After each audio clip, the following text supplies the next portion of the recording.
Those of you out in the hallway eating the food before we get out, we welcome you to the annual State of the School in the State of the City here in the city of Lincoln Park, presented by Mayor Tom Carnes and Superintendent Dangerfield. Thank you for joining us and expressing your concern and interest in the well-being of our community.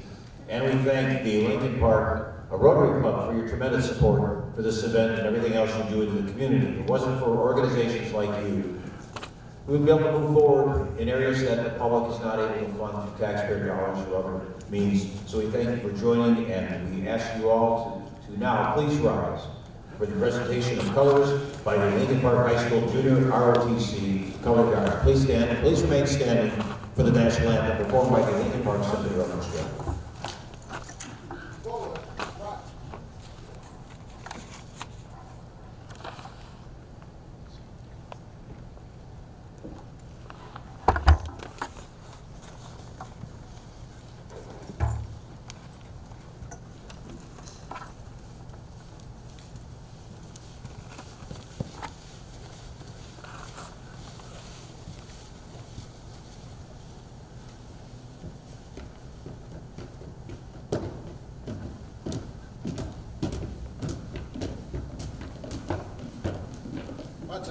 March.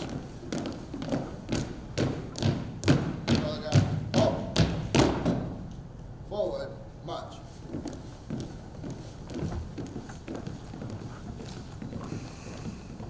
Color guard, halt. Left, face. Present, arms.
Order, arms. Right, face. Forward, march.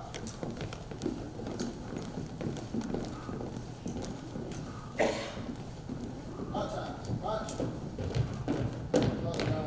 Halt. Right, face. Post. Colors.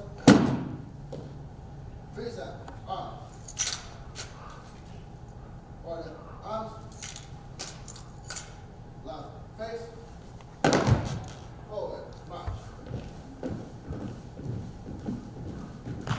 Join us in thanking the Lincoln Park Junior ROTC Color Guard. And please remain standing for the invocation by the Reverend Carrie Hilton. Energy of all that is good. Cultivate in us the innovation necessary to create a community that is vibrant and upholds ideals that bring out the best in everyone. May we find new ways of tackling the challenges that we face as a community. Bless all those who hold and work in the government and schools of Lincoln Park, that they may do their work in a spirit of wisdom, kindness, innovation, and justice. Help them use their authority to serve faithfully and to promote the general welfare of the people. Be with your people where they work. Make those who carry on the industries and commerce of this city be responsive to your wisdom. And to all of us, give pride in what we do and a just return for our labor. We commend our neighborhoods of Lincoln Park to your care, that they might be kept free from social strife and decay.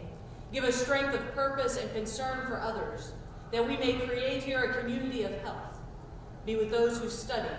Give them curiosity, imagination, integrity, tenacity, and patience enough to wait and work for insight. Creator of wisdom, make each of us an instrument of goodness. Bless us and our differences, and undergird our courage to stand together. We call on you today to gather us in your love.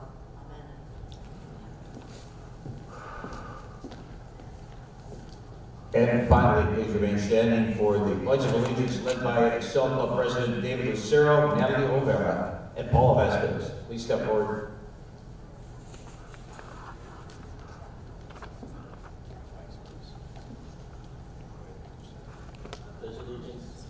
I, United States of America, and to the republic for which it stands, one nation, under God, indivisible, with liberty and justice for all. Now please take your seats and thank you. Let's hear it for the Excel Club here. The Exchange Club is, I guess they debate with the Rotary Rules more, but Mayor Carnes and Sure Night, the Exchange Club does much more. But both are great and tremendous groups that continue to contribute daily to the beauty and the benefit of this great city. And ladies and gentlemen, we have two states of the city and school board addresses today. The first will be given by the Superintendent of the School District, Terry Dangerfield, and in welcoming Mr. Dangerfield, he's going to introduce the members of the board that are here today, or thank them and thank the district for all they've done to improve the quality and the caliber of education and the quality of life here in the city of Lincoln Park. The mayor will cap it off with his balancing effect of what the city's doing to move everyone forward here in the city of Lincoln Park. And I guarantee you, you'll find more facts in today's speeches than the Mueller report. So please welcome the Superintendent of the School District, Lincoln Park School District, Superintendent Terry Dangerfield.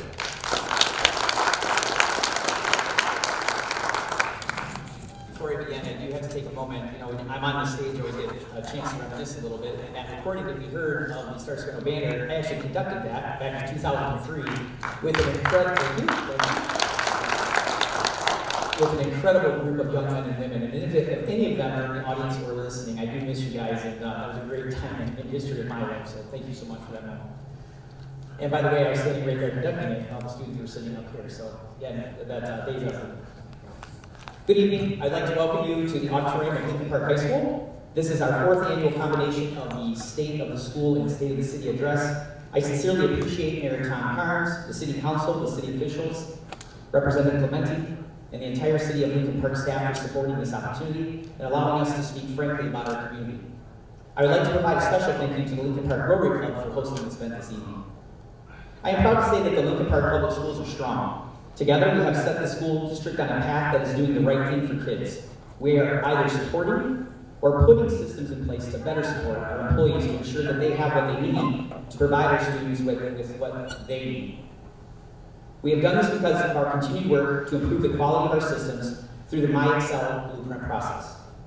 This has allowed us to develop, refine, and improve every system in our school district, including talent management, instruction, curriculum, student support for non-academic needs, and how we communicate more effectively.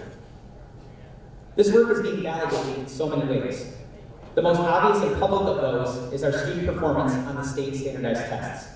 The student results of the Lincoln Park Public Schools are holistically better than they were 2 years ago. Our students are demonstrating more mastery and also improving in their overall growth. Recently, the Mackinac Center put out their Content and Performance Report Card, and this is for every public high school in Michigan. This report evaluates high schools and how their students perform when taking into consideration the socioeconomic status level of each school. I am proud to share that Lincoln Park High School ranked as the third highest performing high school out of the 17 local downriver high schools. Additionally, we ranked 120th out of 674 high schools statewide.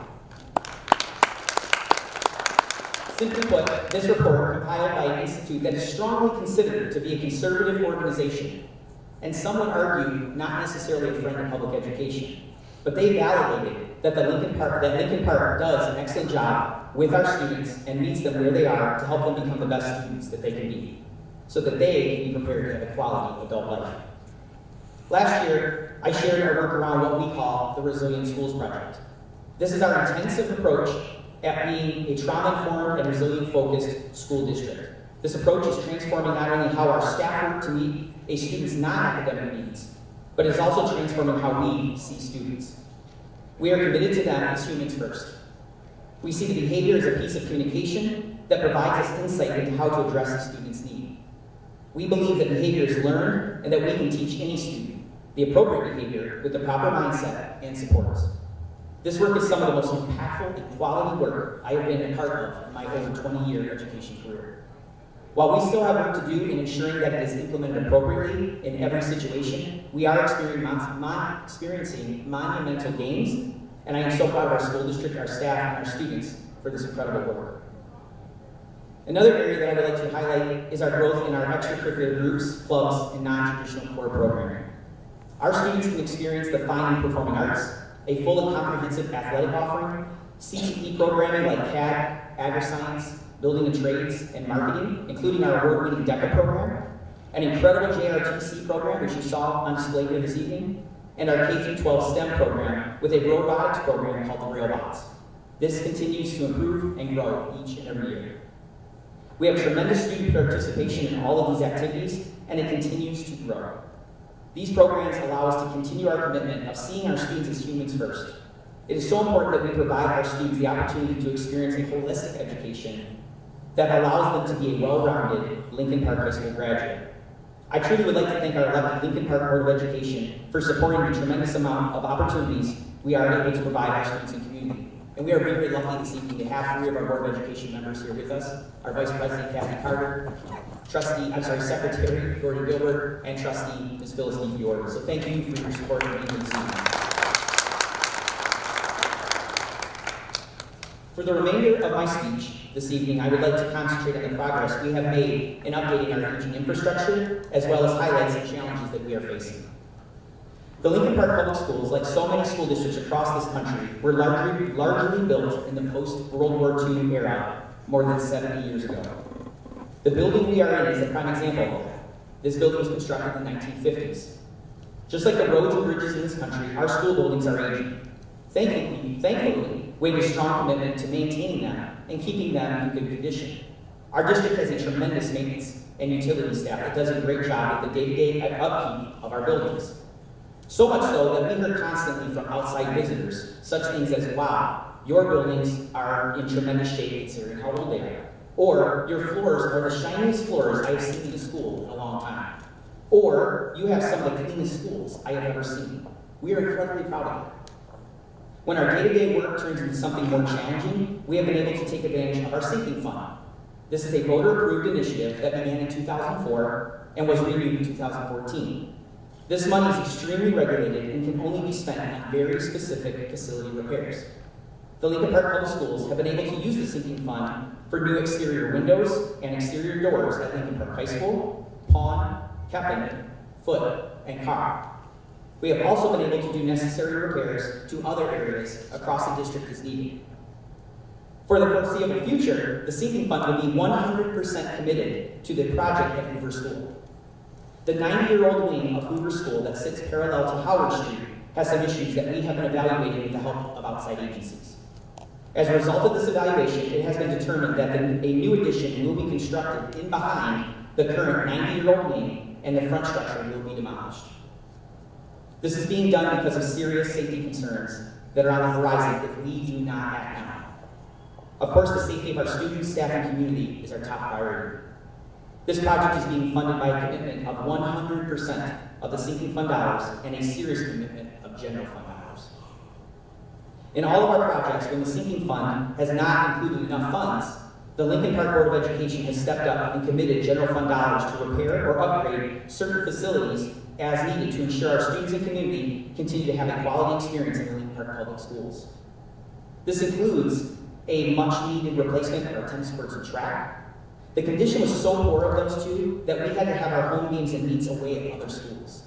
And frankly, as someone's been here 20 years, I was a bit embarrassing. We were able to replace our boys' baseball infield and replace the spectator seating at all of our baseball and softball fields due to the unsafe conditions that were beginning to appear. We were forced to replace our high school gym bleachers inside because after 70 years, they had reached the end of their usable and safe life expectancy. Now, my friends, we have reached a time where we have facility concerns that day-to-day maintenance are not enough, and the costs are high enough that we cannot address them without some extra help. Let me explain how we discovered that. We asked a third-party company to help us undertake the daunting task of studying our 13 school-owned buildings to ensure that our future spending will be targeted and addressing the highest needs. I'm talking about health and safety first. What the study found was that there were $120 million in critical need. Critical needs are items that will be approaching the end of a usable and safe life expectancy in the next 5, 10, 15 years. We then work to identify only those areas that would have an impact in the most near future. Simply stated, these are the items that may not outlive the next 5 to 10 years. That list brought us to $60.9 million. These include boilers, parking lots, exterior windows, and exterior doors in those buildings that have not been able to be addressed, HVAC and mechanical ventilation systems that provide safe and appropriate air quality to our buildings, needed electrical upgrades to support these mechanical systems, and finally, roof replacements. These are the items that keep our students safe and community safe, dry, and warm in our school buildings.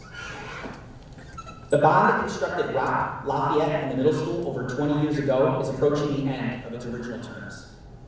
As a result of these identified items that keep our students safe, dry, and warm, the Lincoln Park Public Schools have been provided permission by the Michigan Department of Treasury to place a bond proposal on the Tuesday, May 7, 2019 ballot. We are asking for an additional $1.89 million to cover the estimated $60.9 million in identified critical items. If this proposal passes, it is estimated to cost the median homeowner in LP $77.49 a year. That's 21 cents a day. This estimated cost is for an LP homeowner with a home that is valued at $82,000. There are also tax credits available to eligible people in the following categories: low income, senior citizens, or those that are disabled. In many cases, the tax credit can completely eliminate the cost for this group of citizens. More information about this bond proposal and to use this tax calculator that I just described can be viewed at a website that we have set up for our citizens. And that is safedrywarm.lincolnparkpublicschools.com. Again, that's safedrywarm.lincolnparkpublicschools.com. There will also be some informational mailings sent to your homes in the next few weeks, the earliest coming as early as next Monday and Tuesday, and there will also be some information coming out tomorrow through social media and through the school district. I encourage every voter to learn as much as they can about this bond proposal and what it means for you, for our students, our staff, and the future of our school district. This bond will not give our schools those items that some argue are fancy, but it will provide our school buildings an additional funding to help support our goal of keeping them safe, dry, and warm. If at any time you have questions, I encourage and welcome you to call me so that I can help you in any way that I can. We have 3 choices. You have 3 choices. You can vote no, you can not vote, or you can vote yes. The Lincoln Park Public Schools have been recognized by New Metrics as one of only 36 school districts in the entire state of Michigan for a perfect score in financial responsibility for 3 years in a row. This award is incredibly important because it shows that we aren't rich, but we are responsible with the limited funds that we do have. This award validates that we do it right, we report and respect each and every dollar, and we make sure we spend it where it needs to be spent most. I promise you that the bond proposal, if passed, will be spent with the same respect, fiscal responsibility, transparency, and thoughtful purpose that we have been awarded for. I am incredibly proud of Lincoln Park Public Schools. We have a wonderful Board of Education that supports and believes in our students and staff. They work tirelessly to ensure that I and the entire administrative team have what we need and that we do our jobs. And most importantly, that last part, that we do our jobs for our students. We have administration that is second to none. They work enormous hours to make sure that every student and staff member gets what they need when they need it. Next, we have our staff and faculty members, the true heart heroes that are dedicated and show up on a daily basis. It is nothing less than inspiring. Last but not least, I want to recognize our labor unions. In the Lincoln Park Public Schools, we have 3 unions. I am proud of the leadership, the LPEA, our teachers group, LPAA, our administrators group, and AFSCME Local 849, who represents our non-instructional staff. Their dedication to ensuring a quality work environment is greatly appreciated. Together we are strong, and together we are being successful. Being a rail splitter means something. It means toughness, it means care, it means hope. Thank you all for supporting and being a rail splitter, and thank you for your attendance here this evening.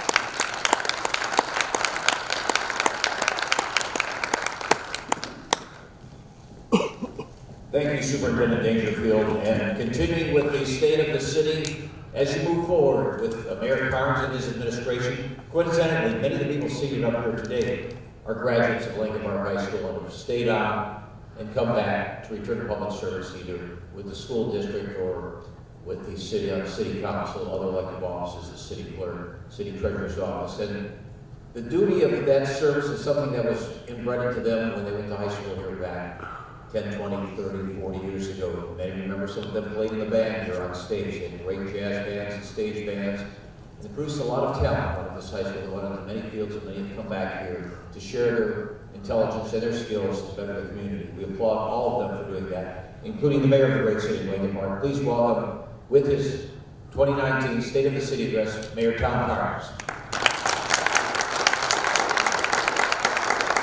Thank you, Ed. I appreciate that. If this keeps up, Terry, though, I think we'll alternate it, your house and my house. Perfect. I think we could fit everybody in. But before we go any further, we have several dignitaries that are up front. We have Kara Clemente, who is our state representative in the State House. We have Councilman Ross. Councilman Kelsey. Council President Reed, Councilman Salcido, and Councilman Higgins. We're all set for that. I want to thank Sergeant Major Menzies and the JROTC for bringing in the colors today. Every time I've asked, they've come here and they've done a wonderful job for us. It is very, very impressive with that. And they will be headed to Virginia this weekend to take part in a competition, and we wish them the best success. That they're award-winning, and I think it was a year or two ago that they won the competition. So they are very good. And I want to thank the Rail Splitter Excel Club too. It's a high school version of the Exchange Club, and when they're short numbers right now. There's 6 or 7 of them that are available. But they're celebrating their 6th year, and come April 25th, I think that is the day they'll be headed to the state capitol for the child abuse prevention kickoff day. And then Kara has been gracious to host us on a couple of those occasions and taking the young men and women all around the capitol. So I can't say enough about the support that Mrs. Clemente has shown for the Excel Club, for the city of Lincoln Park, really for all of us. And lastly, thanks to, thanks to Mr. Paul Knapp for his help with the lights and arranging the auditorium. You won't see him, but his work is all around here. And in case you didn't know, Mr. Knapp is a talented singer and musician. And if you want the opportunity to watch him at work, April 11th, at the Lincoln Park School Educational Foundation Spring Dinner Dance, if you want to see his other side. So April 11th.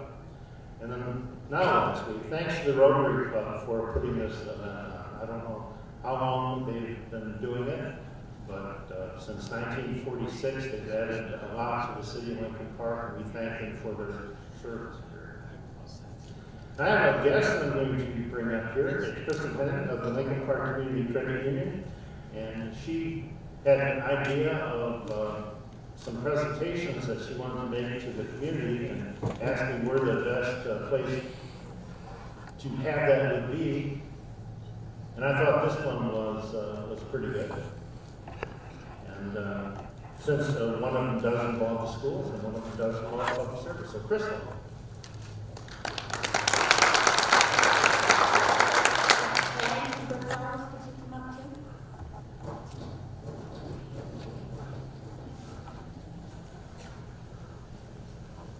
We started a program 2 years ago whereby when anyone opens a checking account with direct deposit, if they get a car loan from us or if they get a mortgage from us, they get to vote for one of Lincoln Park charities that they would like to donate $10 to. And then the organization that gets the most votes throughout the year gets another $1,000. Last year the fire department is who got the $1,000. This year it was real close between Lincoln Park Goodfellows and the Lincoln Park Police Department, and Goodfellows won by 1 vote. So, it is my pleasure to present to Patty for the Lincoln Park Goodfellows a check for $1,130.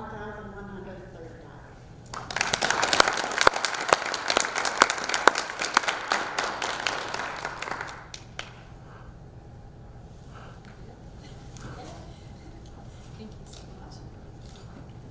We have one other check we would like to present, and we were going to present it to the baseball coach, Brian Amos, but he's at a game, so Superintendent Dangerfield, would you please accept this one for him?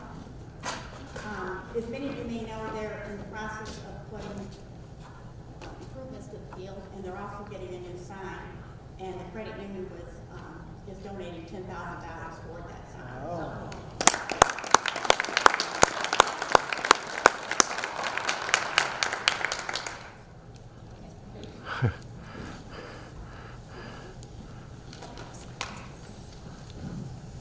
Thank you, Crystal. And some of you may not know, but the Lincoln Park Community Credit Union helps us out in the city with their taking tax payments, water bills, and other items that maybe if there's a lineup at City Hall, you can go to the credit union and make your payments there. That's been going on for several years. I think that this event that's been going on, as Terry said, for the last 4 years, may be unique to the state of Michigan. And thanks for Terry for agreeing to be part of it and continuing to do so. Now, it's also been 4 years that I've been spending some time at the high school as a sub, and I witnessed something in physics class, of all things, that may have nothing to do with the state of the city, or really may have everything to do with it. The class had finished the assignment that I handed out as a sub, and they were working on the homework from the night before. And they were all up at the board. They turned the Promethean board on, and were arguing over how to solve this problem. They went in, and they worked it out until they got it right. They were excited, they were loud, they were giving each other hell in the process. And they worked together to face a challenge. And so with that, I would say that I think we're in good hands with the future and with these kids. Fighting and working together to get it right and to do it right. I've seen a lot of things as a substitute teacher, but that one really got to my heart. The kids just working to get it right. Now, if I had to give one word to report what the state of the city is, I would say that word is all right. All right is not a strong word, but great or fantastic, but it fits where we are now. Fantastic would be how I would report our accomplishments over the past 3 years. But we are a city that is 1 year out of our tab with the Receivership Transition Advisory Board. We are a city that doesn't have a bond rating, so we cannot secure the extra funding to do what is necessary. We have a city that requires over $100 million to bring our roads up to good status. Now, this past year, 1.5 million went to the roads, or 1.5% of what is truly needed. In 2013, you saw the need and approved a $20 million bond for road work.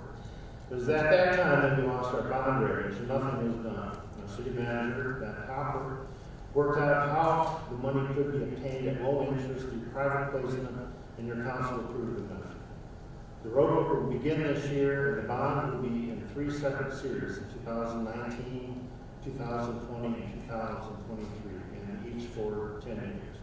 The purpose of it being spread out that way is that we can only do so much in 1 year as far as road work goes, and plus it was to keep the debt that our homeowners will be paying for equal during that time period. It should not rise too much above or go too much lower than that.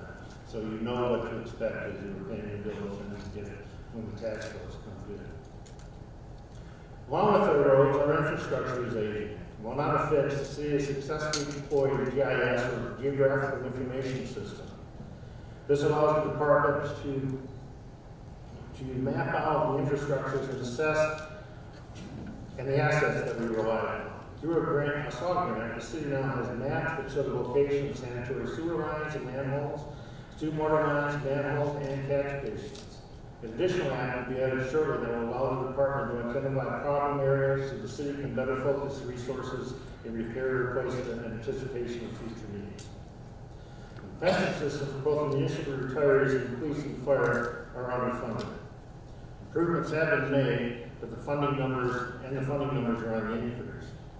A corrective action plan has been submitted and accepted by the state. A cap is what lays out a plan to get the system fully funded and on course for full financial recovery. I use the word all right because a lot of what we've been able to do in the recovery of the city has been on the backs of the retirees. The emergency managers eliminated retiree health care and replaced it with a stipend, thereby putting in an additional $2 million plus in the general fund. A lawsuit was filed and then later dismissed due to it being filed in federal court. It was dismissed, but gave leave for the action to be filed in state court. City manager developed a retiree health care enhancement program that will provide enhanced benefits to retirees who agree not to sue the city.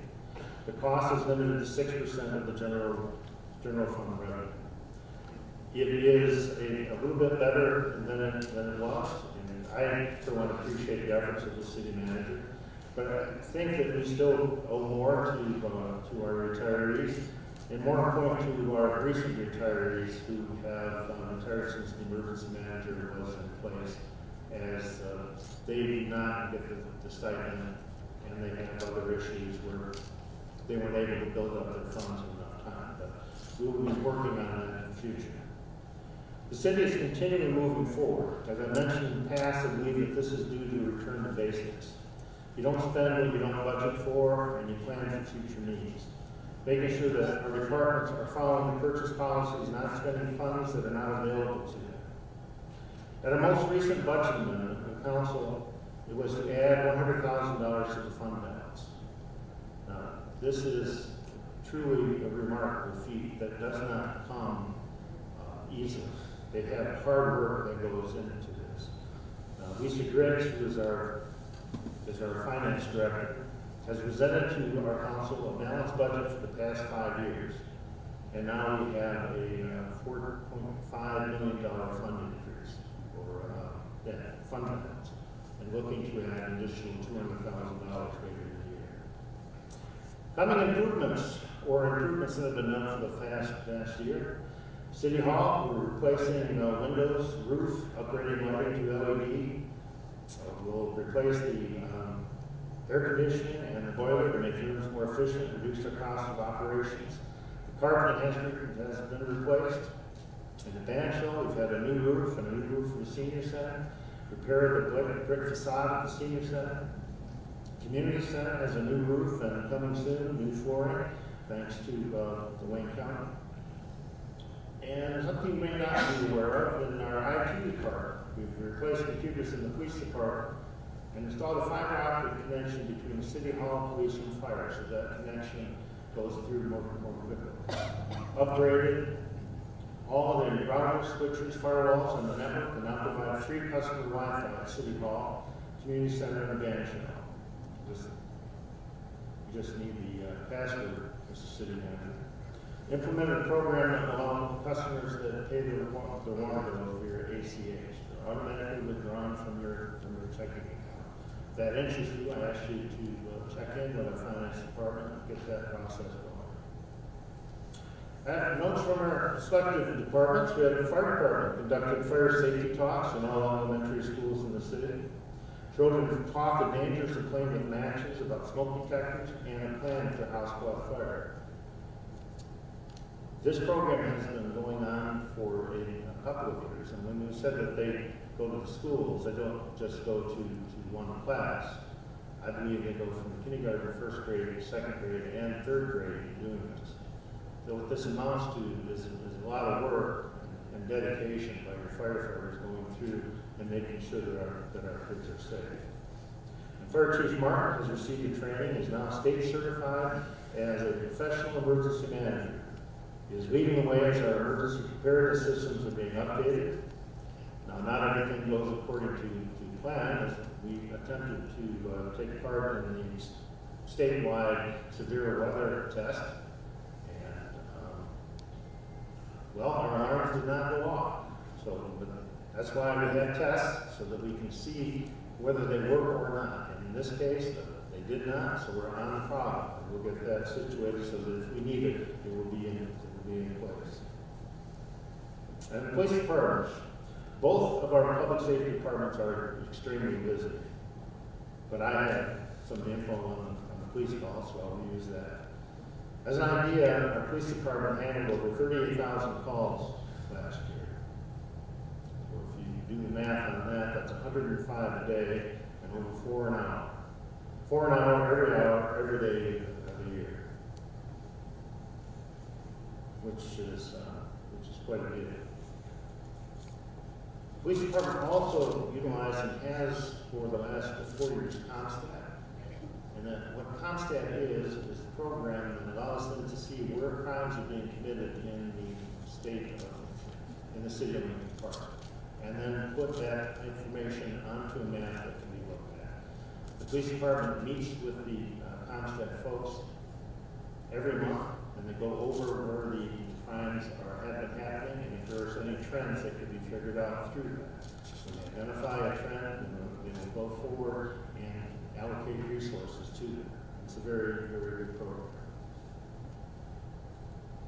They've also held their first Citizens Academy, and from what I hear, that they will be hosting another.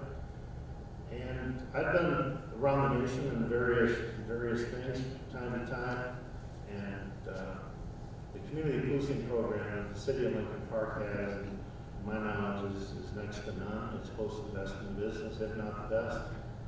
We have a very good program that the chief is sponsoring. The department has been recognized by Community Care Services last year for the use of Narcan. And Narcan has been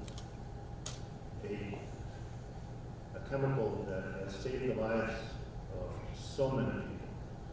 What Narcan is, and what the police officers are able to do, is through it's like a nasal thing that they put inside of the nose, and it alleviates the signs, the effects of an opioid overdose. So somebody could be out on the floor doing an overdose of heroin or something in the past that was almost certain death, and with this item they're able to bring that person out and get them to the hospital for the proper treatment. I have been at our public safety division to meet monthly meetings, and there are several officers in just the city of Lincoln Park that have utilized this device and have saved lives. At the most recent meeting, there was a couple that was in a car with a child in the back that had driven into the building, and the officers were able to go there and revive them with that. So it's a great tool that's in use to help with circumstances. We're soon to have the police chief will be attending the FBI National Academy in Quantico, Virginia. That's a 10-week program that is the hallmark of law enforcement education. Just had word yesterday that Dominic Roselle was the former chief of police and attendee of the FBI National Academy and had recently passed, so that brought to mind what he was going through there. Also, Robert Duncan, who was chief of police here that passed 6 months ago, was another member that attended there. Or the community center and library. I put these two together, not that they have any related programs, probably could, but these two organizations in our city were in danger of disappearing 5 years ago.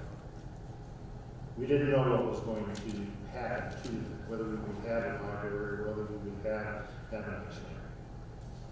And the community center, under Deputy Director of Parks and Recs, Dennis Sanderson, has near full bookings for ice time now, 7 days a week.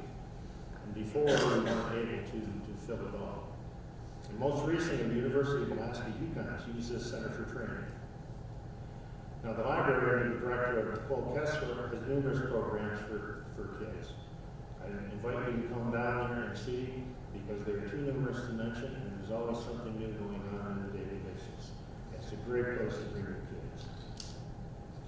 Our DDA, if you haven't taken a trip in our downtown, I invite you to do so. DDA has put, that's the Downtown Development Authority, has put over $150,000 into those teardrop lights that are in the median on Southfield, in front of City Hall, and also up and down 4th Street. They plan to replace others that are on 4th Street and then take those LED lights that they're replacing and extend them down Southfield. So it is quite a program for our downtown. In the 25th District Court, Judges Greg Clifton and Judge David Zellman. It was several years ago, the court services for LP were joined with the River Rouge and with E-Force under the auspices of the 25th District Court. Now, the court and the police department, with the police department assist, is a big reason why we're able to show a fund balance too, as they are always coming in over budget as far as revenues coming in. It's the work of the police department that relates to what the court is able to do, but they carry it on and continue to do that. Now, with the court and the police department, we are in, dire needs of the court. We had recent flooding again in there due to, I think it was an ice jam this past year that saw numerous amounts of damage. There has been, let's just say that the building is not living up to the court's current needs.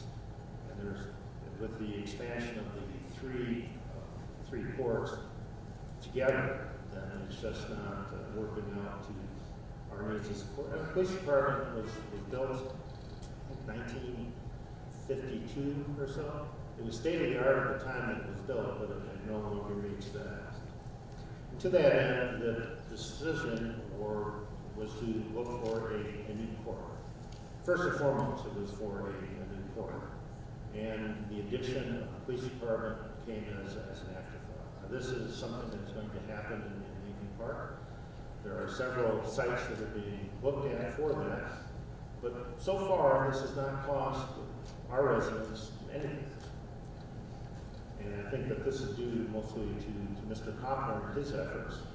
And that $40,000 grant had been obtained to look out possible sites and to make a recommendation.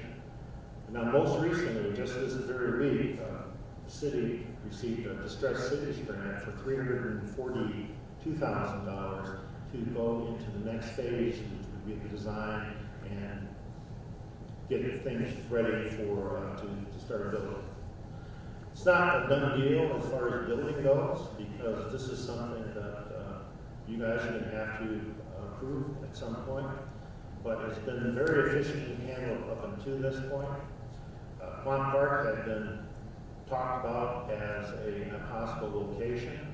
I can say that that is not the prime location right now, and only, I don't want to say where the other location is because we haven't secured rights. That's a more important thing. I want to touch on the building department for a little while. We have John Mars, who's our department head there, an employee of the city, and then you have McKenna, who operates the day-to-day operations for them.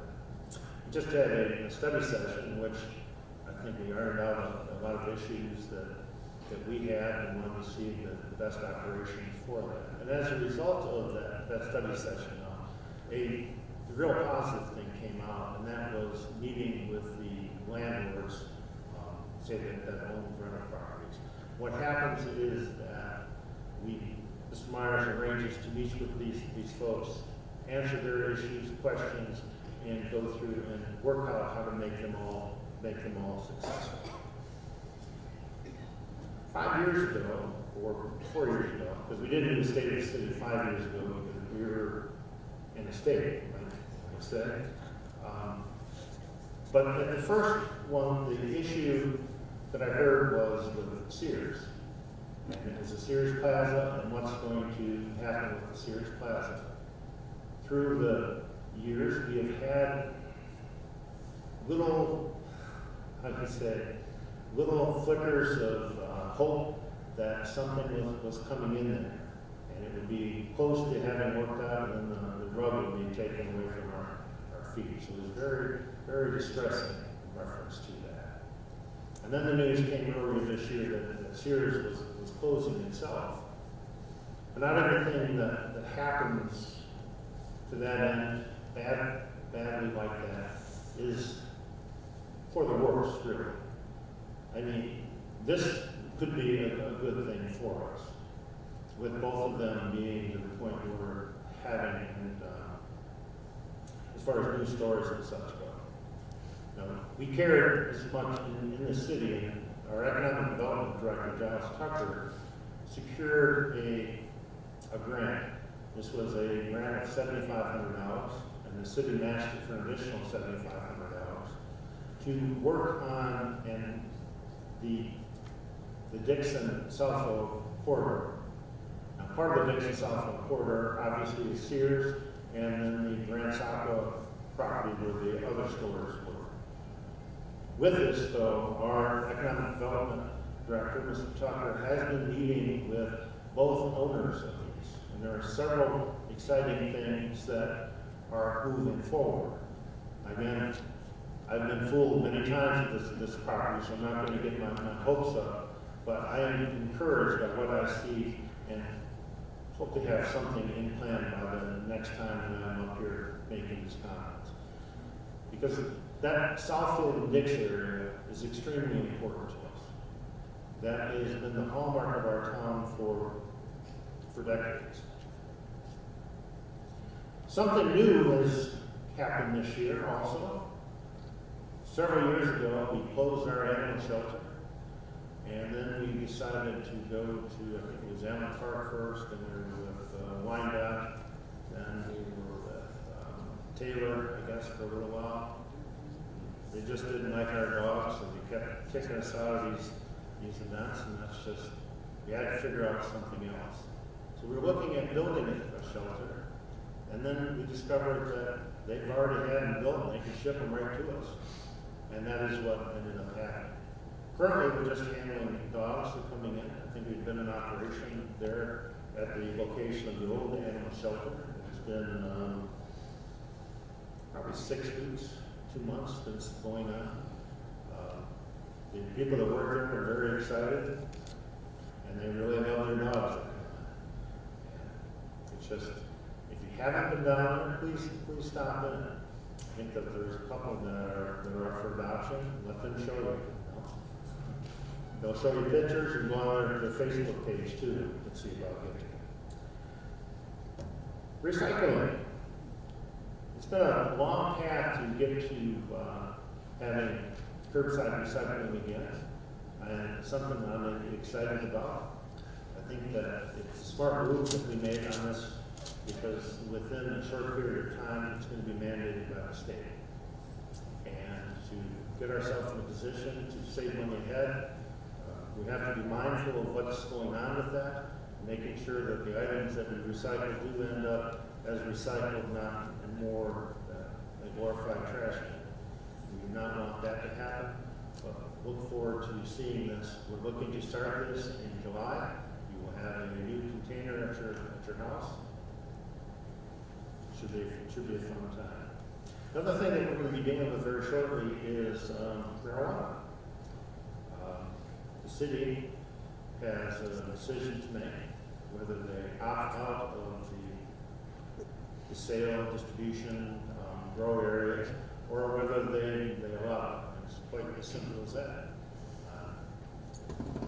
I think it's May 6th, so the first meeting in May, we will have a discussion on it, to whether opt in or to opt out.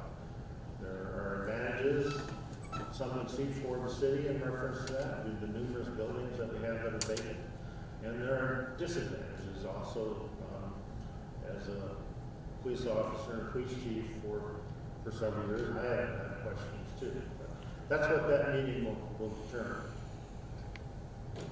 Another item is in 2020, say pure vision or what, but that is going to determine a lot of the things for the future of Lincoln Park. And because a lot of the money that we receive and help that we receive is due to the census numbers. And 2020 will be the next year for census. As that, we'll be looking to get people together to help as far as getting unreported folks or being able to help out with that. That'll information be coming out shortly, but if you have a desire to do that, please send me an email at mayor@citylp.com or give me a call on 386-1800 at extension 1225. It's very, very important. City of Lincoln Park has several events. Now, I started looking at these, but you got to look. I'm going to miss some, but let me name a few. You got Earth Day, Tree Planting Day, Zombie Apocalypse, Art in the Park, Fantasyland, Breakfast with Santa, Concert Series, Lincoln Park Days, the Ice Show, which is celebrating 45 years this year, the Ultimate Comfort Food Cook-Off, the Memorial Day Parade, which will, for this year, will be, and I think for years after, will be the John Dingle Memorial Day Parade, Penny Drop, Cinco de Mayo, Taco Bell, the Pearl Harbor Remembrance, bell ringing on November 11th, the Daddy-Daughter Dance, Jack Frost Jamboree. There's a lot of things that are available to you as a resident of Lincoln Park, and I hope that you come and just enjoy it. Our event coordinator, Maureen Tobin, does a lot of work for this and has put together an excellent concert series for this year. So Thursday nights, come to ever gets warmer again. Come on down. I'm sure that you'll have a good time. I did a drive through City of Lincoln Park. Well, I do every day. This is where I checked all the main rides and main drags in town. And I just looked at things and saw another word for what Lincoln Park would be is its potential. That we have the space ready, we have affordable pricing, and the people ready to have. Looked at the Ford Trading Facility and the new facade on Outer Drive, and the Pappas Drive leading from there to going to Outer Drive. I mean, other than one or two establishments, is a very vibrant area of our town. I want to mention Belmar Lane. Why am I bringing up the bowling alley? Specifically because of the work that was done by this business owner to improve his business. He went through and had all the paint removed, and it was a large building, and it was not a quick job with that. They worked at it for several weeks, and they did an excellent job. So somebody that cares about his business. New urgent care at Fort and Southfield that's just coming in. There's a lot of dollars that were put into that building, and what I like best about this is I was looking at a picture of Lincoln Park from the 1940s and Fort and Southfield area, and the facade of that building remained and will remain the same as was in the 40s. So we remain true to the heritage and history of the location and put a new business in there. Then of course our new business is Sonic, and then the new gym that just opened up, which is raise the bar. I think of another word that's for describing Lincoln Park is fortunate. And we are fortunate for our employees, for our citizens, for our business owners who choose to operate in Lincoln Park, for our service clubs such as Rotary, and those that volunteer their time. September 4th last year, I missed a council meeting. I don't want my pay back, but that was just the day that we welcomed our first grandchild. I've lived in Lincoln Park all my life, and I've always thought it was a nice place to live, and raise a family. This is the place my oldest daughter has chosen to raise her family, and now my son has bought a home here as well. I don't know about my youngest daughter yet, I haven't worked that out. But Lincoln Park is a nice place to live and raise your family. Nice neighborhoods, good schools, and plenty of opportunity. So in the end, I'll call our city borrowing from the cities, not just all right, but pretty all right. Thank you.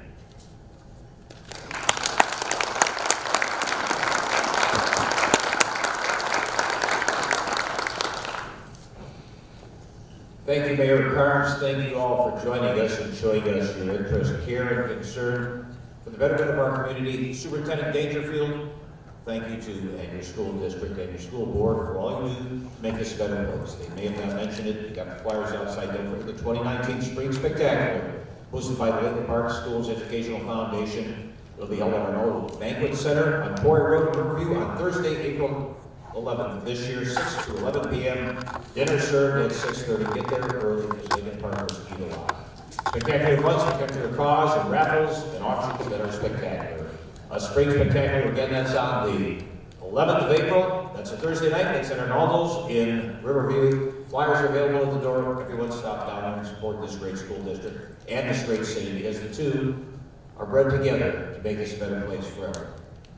Reverend Hildebrand, can you give us a benediction to help us on the way out of here? And do we have the fellows here for retiring the colors that they come forward if they'd like? Reverend, it's yours. May we go from this place emboldened to uplift our city, to support our schools, and look for ways in how we may be good citizens and stewards of our resources. May our actions build a community that upholds kindness, education, and justice. Amen. Amen. Thank you, Reverend. I think the color guard has retired. Let's hear it for them one more time, the junior ROTC. And then we'll take the colors tomorrow morning. As you leave, please stop to thank those who helped us this evening. The Rotary Club of Lincoln Park High School, Lincoln Park School District, the junior ROTC color guard, the Rail Splitter Excel Club, Reverend Carrie Hildebrand, Don Walensky, who's our cable master here in Lincoln Park, and Rudy Santorini from Lincoln Perk. And those who provided the food, and those who joined us, go out and have a feast tonight, and thank you. We look forward to seeing you more often around our community affairs here in this great community. Drive carefully. Good night.